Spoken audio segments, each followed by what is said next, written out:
Now, I think the new politics or that will emerge out of a democratic Syria, a democratic Egypt, a democratic Tunisia, a democratic Iraq is going to be far more pragmatic than the old ideologies. And all of these traditional opposition groups that are failing to modernize their work mechanisms, are failing to modernize their discourse, failing to modernize their ideologies and their working philosophies, are going to be consigned to the dustbin of history, as the statement goes.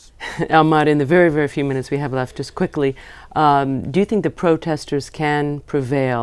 Will the business class or elements of the military eventually abandon Assad?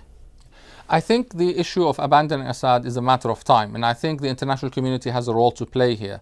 One of the reasons why we are not seeing high-level defections and why we are seeing the business class inside, especially Damascus and Aleppo, sticking with the regime is the fear that the entire revolution might be compromised on by the international community at one point, and that if the Assad sort of made enough reforms, if he made enough changes here and there, that the international community will say, yes, he can stay in power, and this is enough for us.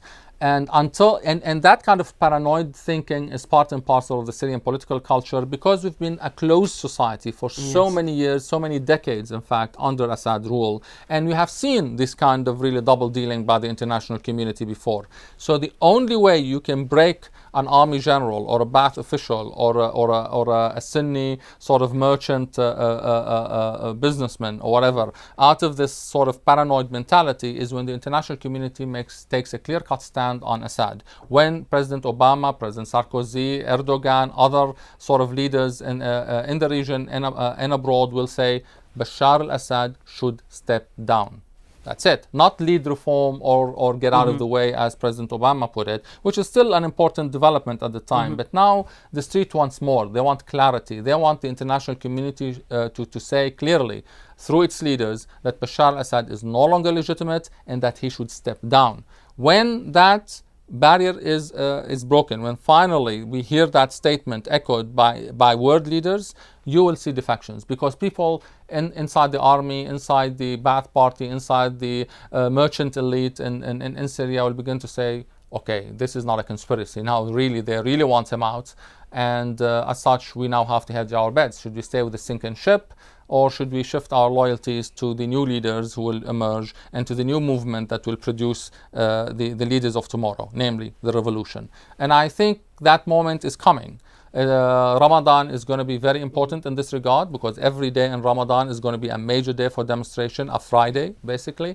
And I think by the end of Ramadan, the Assad regime will have been sufficiently weakened, and we will be seeing a lot of new sort of segments of the Syrian population joining in the protest movement. And the only concern I have, of course, is the amount of bloodshed.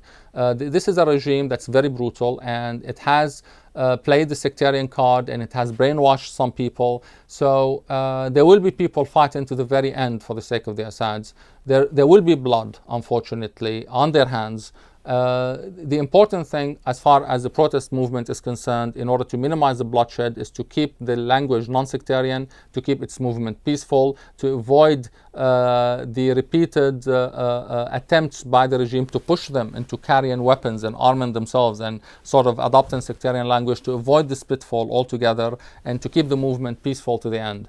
This is the only way we can minimize violence. But unfortunately, violence is taking place. Violence will continue to take place. This is not going to be a rosy ending. There will be a certain amount of bloodshed, unfortunately, on part of the regime. And the best we can do is to contain it. And the best we can do is to try to make this as short as possible in terms of a violent period.